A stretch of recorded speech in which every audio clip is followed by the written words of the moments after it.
Well, welcome. I'm Patrick Brady. And I'm Orion Breen, and this is Maine Maine Better, Better. where we discuss community and connection for the Maine Better Transportation Association.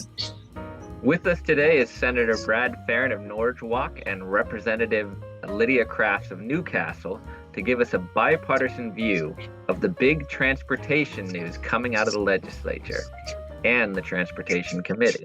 And that's the passage of LD 259. Can you guys tell us a little bit about, what's in that bill, what it's going to do for the state of Maine? Lydia, if you don't mind, I'll jump in.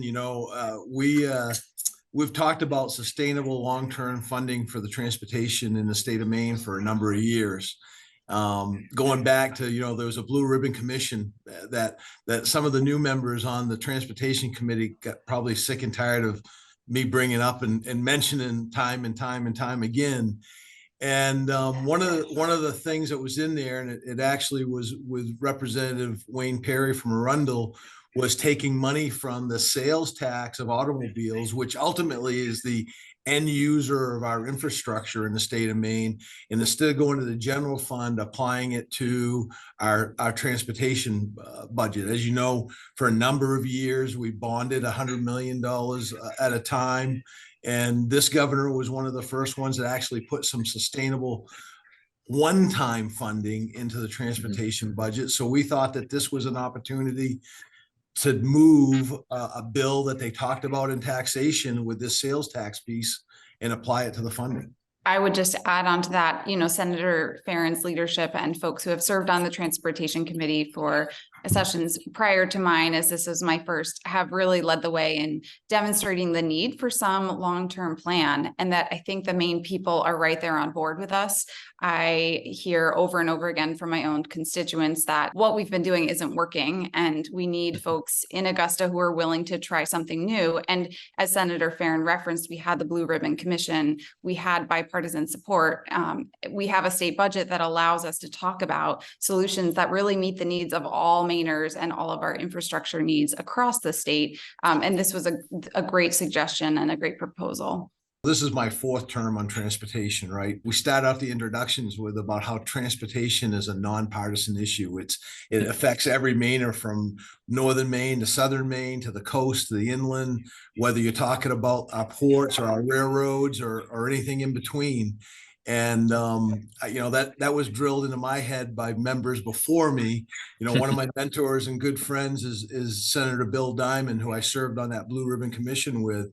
And we always tried to keep partisan things out of the Transportation Committee. And as crazy as some things are, it creeps in on some bills and some discussions, and especially with the funding piece.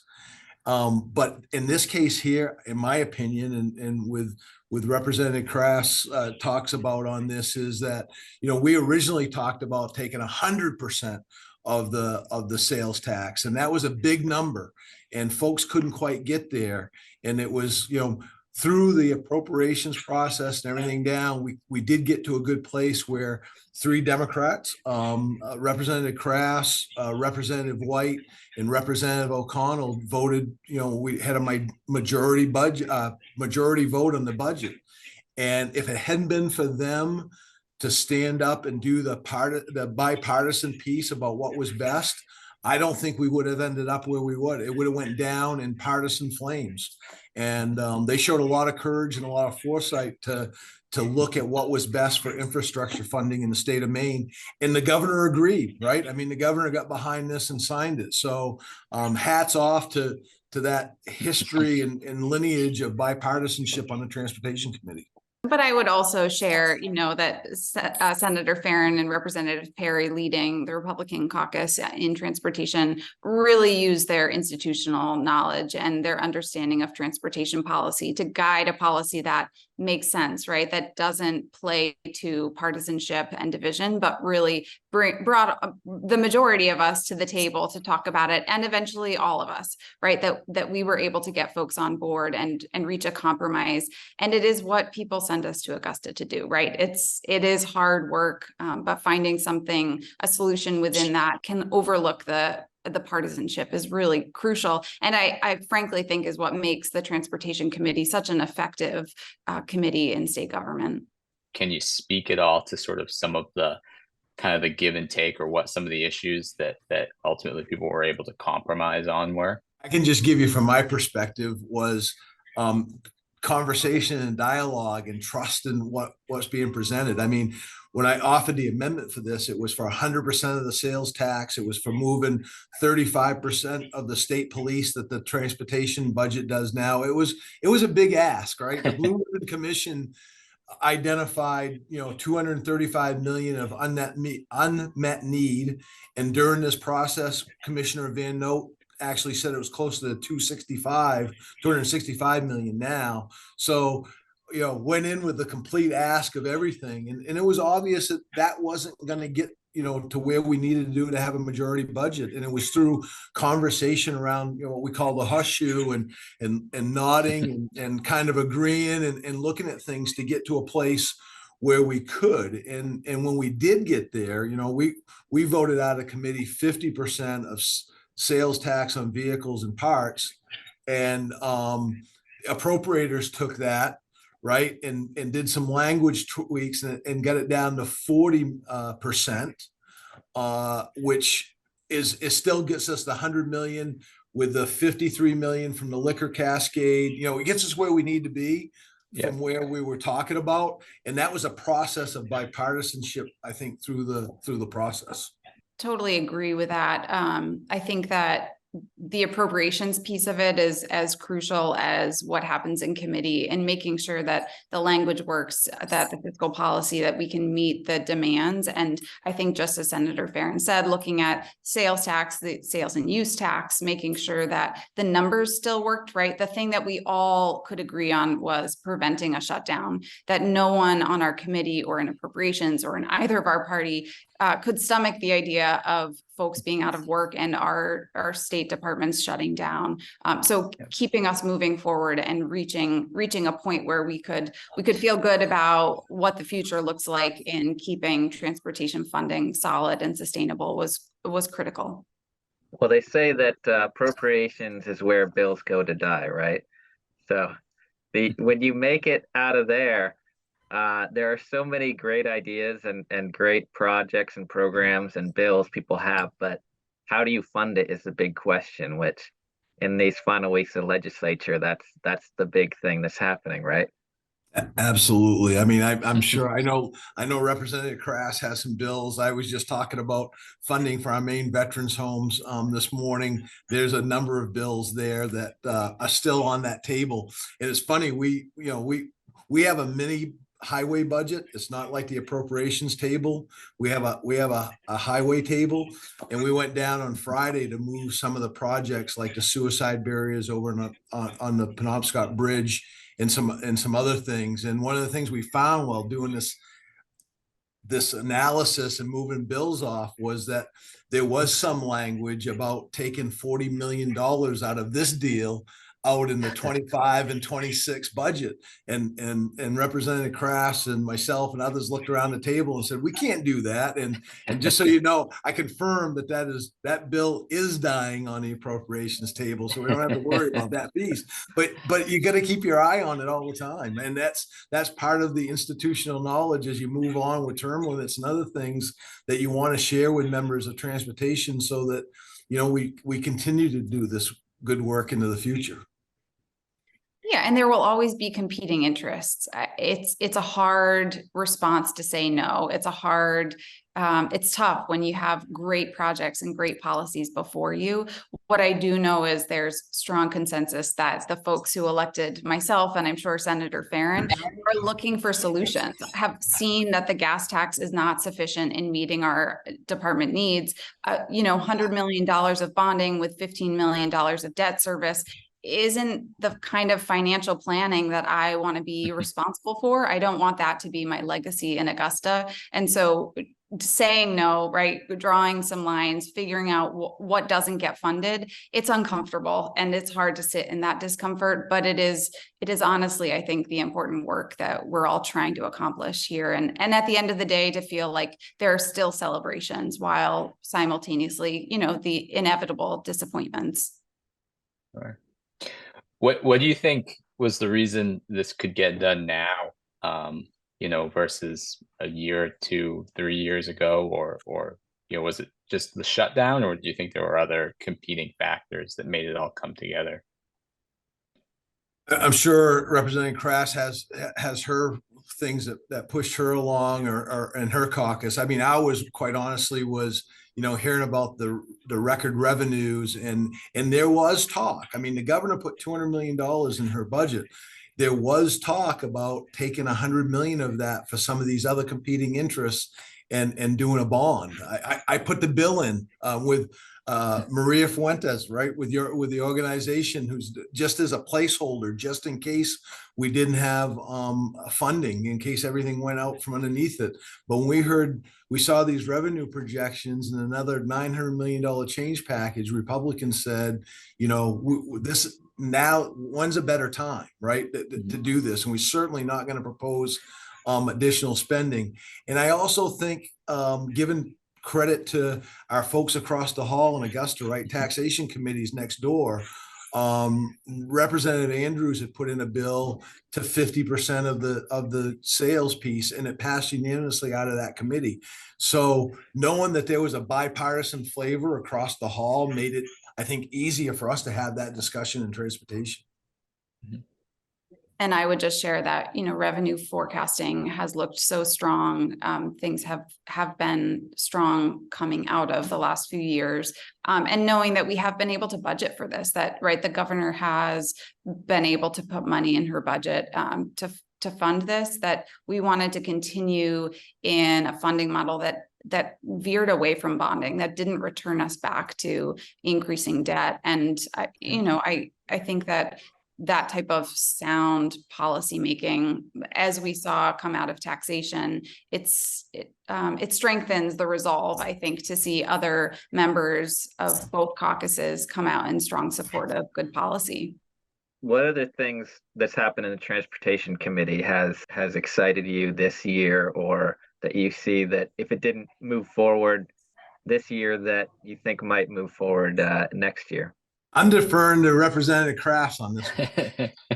Well, as a mental health provider, I have to say that the Penobscot Narrows Bridge, the suicide barrier, was important and is important to our entire committee. I think when you see the devastation and when folks come in front of your committee to talk about the loss of the lives of loved ones and that increasing number in our state, being able to do something to prevent that loss of lives, as other bridges in the state have accomplished, was really important.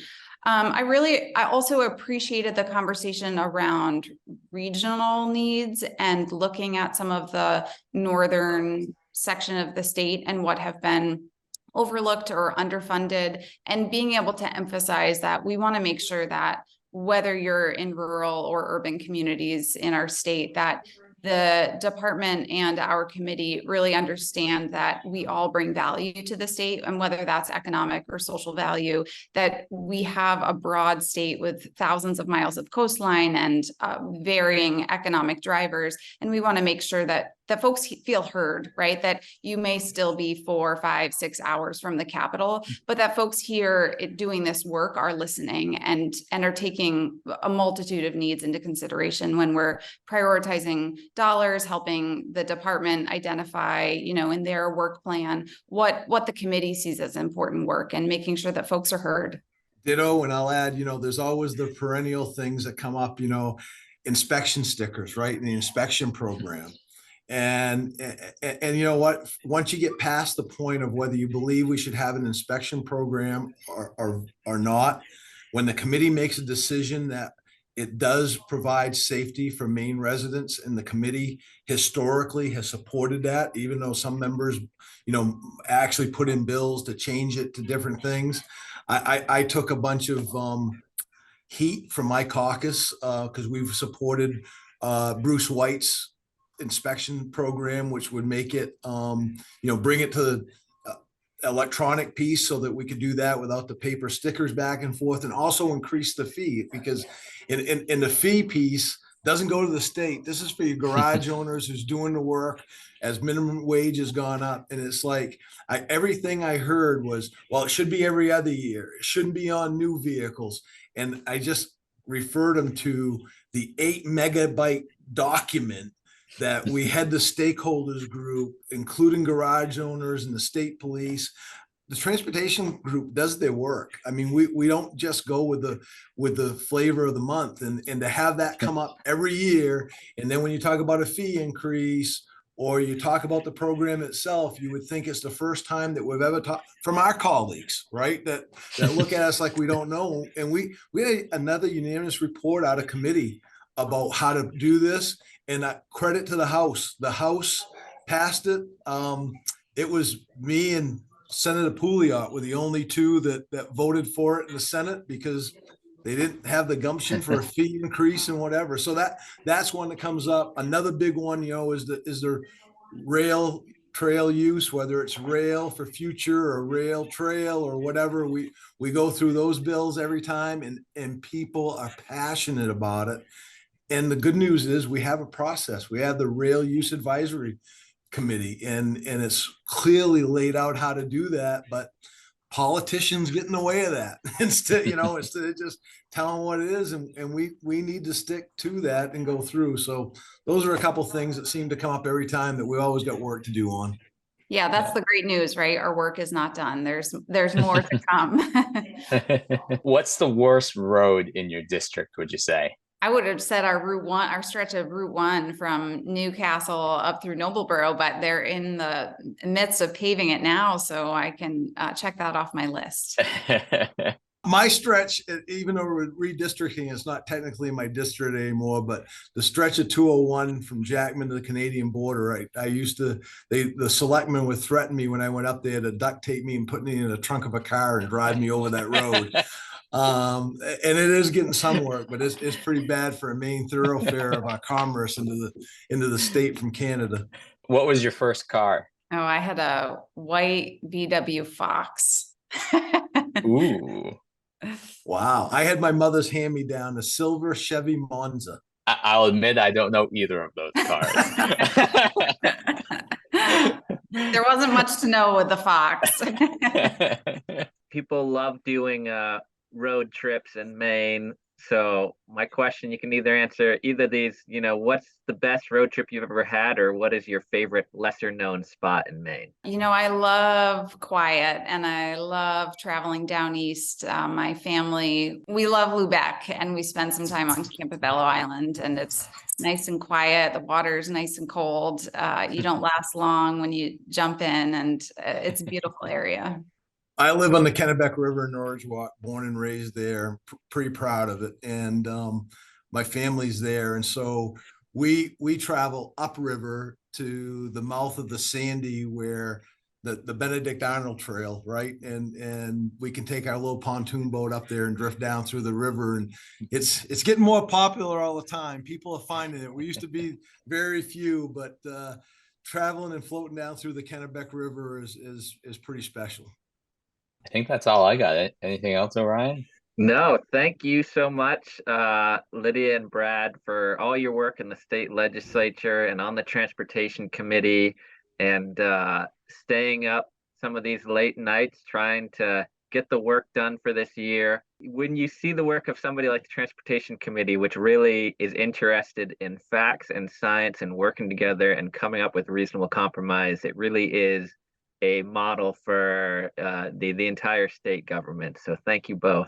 Thank you for the kind words. And I'm going to give a shout out while we're here to Representative Crafts. Lydia, I consider her a colleague and a friend. And that's what we do, build those down there, contrary to what some people read and see and whatever, is that we're all trying to do our best that we can do. The greatest amount of respect and admiration for the work of the committee and for those who have put in the work over the years. It's an honor to be able to be part of the team. Well, thank you both for joining us. We really appreciate it. Yeah, thanks so much. Take good care. Thanks. Thank you. Take care.